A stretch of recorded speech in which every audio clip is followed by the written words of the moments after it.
Hey to world, welcome back to another video. तो आज का जो हमारा टॉपिक रहने वाला है वो है हमारी प्रॉपर्टीज फाइल के ऊपर। प्रॉपर्टीज फाइल का इतना इंपॉर्टेंस क्यों दिया जा रहा है? पहले तो ये सोचने वाली बात है। सोचने वाली बात इसलिए है क्योंकि ये प्रोडक्शन और डेफ से रिलेटेड चीजें पूछ रहे हैं, बाकी इन्वायरमेंट उसी में कवर हो जाएंगे। ठीक है। तो ये क्वेश्चन पूछा जब जाता है प्रॉपर्टीज फाइल के ऊपर तो बहुत सारी चीजें पूछी जाती हैं, डेव और प्रॉड की। तुम क्या डिफरेंट डिफरेंट कॉन्फ़िगरेशंस रन कर सकते हो। देखो, पहली चीज तो ये है कि तुम्हारे इन्वायरमेंट कितने होते हैं, पहले वो समझ लो। ठीक है। तो कितने इन्वायरमेंट होते हैं तुम्हारे पास, अगर फ्रेशर्स को नहीं पता है, ठीक है, एक्सपीरियंस को तो पता ही रहता है। तो एक डेवलपमेंट इन्वायरमेंट रहता है, एक क्वालिटी अश्योरेंस का रहता है क्यूए जहाँ टेस्टर बैठते हैं, एक प्री प्रॉड रहता है। प्री प्रॉड यहाँ यहाँ पे आने पे डेवलपर को एक्सेस नहीं होता है प्री प्रॉड का, और प्रॉड का तो बिल्कुल भी नहीं होता है डेवलपर को। ठीक है। और कई कई जगह होता भी है, लेकिन जहाँ हार्ड कोड कोडिंग चल रही होती है वहाँ पे प्रॉड का एक्सेस डेवलपर को नहीं होता है, जो कि हम हैं। ठीक है।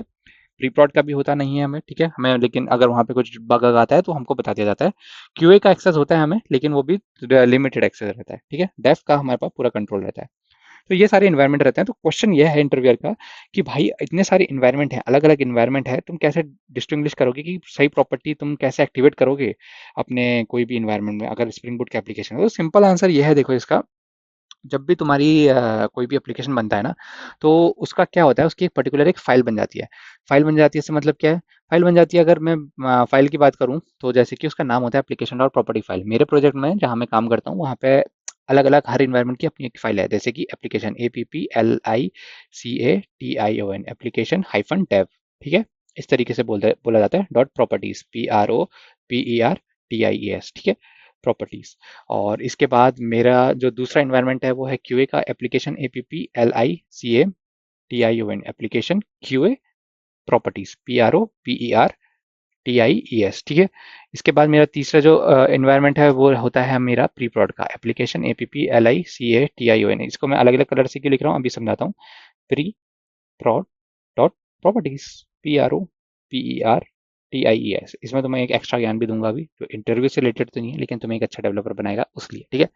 तो इसका लास्ट जो है वो है होता है हमारा एप्लीकेशन डेव, सॉरी, प्रॉड। प्रॉड रहेगा PROD प्रॉड डॉट प्रॉपर्टीज PROPERTIES। ठीक है। तो ये सारी मेरी फाइल्स हैं। इसमें क्या अंतर रहता है? देखो, ऐसा होता है कि डेव में बेसिकली तुम पूरा पूरा जो लॉगिंग होती है, लॉगिंग जो होती है ना, वो पूरी पूरी कराते हो। ठीक है। लॉगिंग के 5 पैरामीटर होते हैं। ठीक है। डीबग होता है, DBUG डीबग होता है, ट्रेस होता है। तो डीबग में सबसे ज़्यादा लॉग्स लिखे जाते हैं। तो इस तरीके की प्रॉपर्टी डेव में यूज़ कर सकते हो, प्रॉड में यूज़ नहीं कर सकते, क्योंकि ज़्यादा यूज़ नहीं कर सकते, हम ज़्यादा लॉगिंग नहीं कराते हैं प्रॉड में। ठीक है। क्यूए में ठीक है, ठीक है, थोड़ा बहुत करा सकते हैं। ठीक है। और अगर तुम्हें सर्वर पोर्ट चेंज करना है, CRVER सर्वर पोर्ट चेंज करना है, ठीक है, अगर बाय डिफॉल्ट जो अपाची टॉमकैट का सर्वर पोर्ट होता है वो 8080 होता है, अगर तुमको नहीं चाहिए वो 8080, ठीक है, तो तुम डेव में उसको 8080 रख सकते हो। लेट सपोज हमने यहाँ 8080 रखा है, यहाँ रखा है हमने इंक्रीजिंग ऑर्डर में 8081, नहीं कुछ भी हो सकता है। ठीक है। 8082 और यहाँ है 8083। ठीक है। अब मेरे को प्रॉड का सर्वर चलाना है मेरे को, ठीक है, तो मैं क्या करूंगा, 8083 को रन करना है, तो मैं कैसे बार बार थोड़ी करते जाऊंगा कि सर्वर का पोर्ट चेंज करो। तो उस वजह से हमने डिफरेंट डिफरेंट प्रॉपर्टीज फाइल बना दी, और हर एनवायरनमेंट की अपनी अपनी एक प्रॉपर्टी है। ठीक है।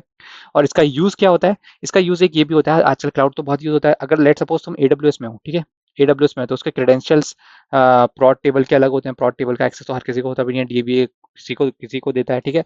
उसके क्रेडेंशियल्स हो गए। और एनवायरनमेंट वेरिएबल भी यूज कर सकते हो। और इसके अलावा लेट से अगर तुम मोंगो डीबी क्लाउड से कनेक्ट हो, ठीक है, एटलस कैसे देते हैं, मोंगो MONGO मोंगो डीबी, मैं अपने प्रोजेक्ट के परस्पेक्टिव में बता रहा हूँ, मोंगो डीबी एटलस में कनेक्ट हो, ठीक है, तो क्या होता है, उसमें उसमें होता क्या है कि तुम्हें कनेक्शन स्ट्रिंग्स वगैरह बहुत कुछ देनी होती है। ठीक है। वो सब तो इन्वायरमेंट वेरिएबल में चलेगा, लेकिन उसके लिए कहाँ से वेरिएबल उठाने हैं वो सब यहाँ से डिसाइड करोगे। प्लॉट की टेबल लेनी है, डेफ की लेनी है, क्यूए की लेनी है, कहाँ से डिसाइड करोगे, यहाँ से डिसाइड करोगे। ठीक है। तो ये सब properties dev QA pre prod prod ये जो होती हैं डिफरेंट डिफरेंट प्रॉपर्टीज होती हैं। ठीक है।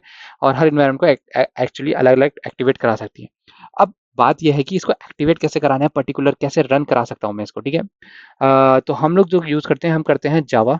हम डायरेक्टली कमांड लाइन यूज करते हैं, जावा हाइफन जार। ठीक है। कोई भी प्रोजेक्ट की जार फाइल बनती है, डॉट जार फाइल। ठीक है। अब मैं इसमें अपना नाम, एप्लीकेशन का नाम दे दूंगा, जैसे कि मेरा है किंग, किंग डॉट जार। ठीक है। ये मेरे जार फाइल का नाम है, किंग डॉट जार। ठीक है। और फिर मैं क्या करूंगा, हाइफन हाइफन, इसके बाद स्प्रिंग की प्रॉपर्टी कौन सी एक्टिवेट करनी है, स्प्रिंग डॉट प्रोफाइल्स, PROFILES। ठीक है। Dot active, ACTIVE, active is equal to, मैंने prod कर दी। तो ठीक है, तो क्या करेगा एप्लीकेशन मेरा, ये जैसे मैंने यहाँ पे prod लिखा, ये जाएगा इस वाली फाइल के पास और इसको एक्टिवेट करके आ जाएगा।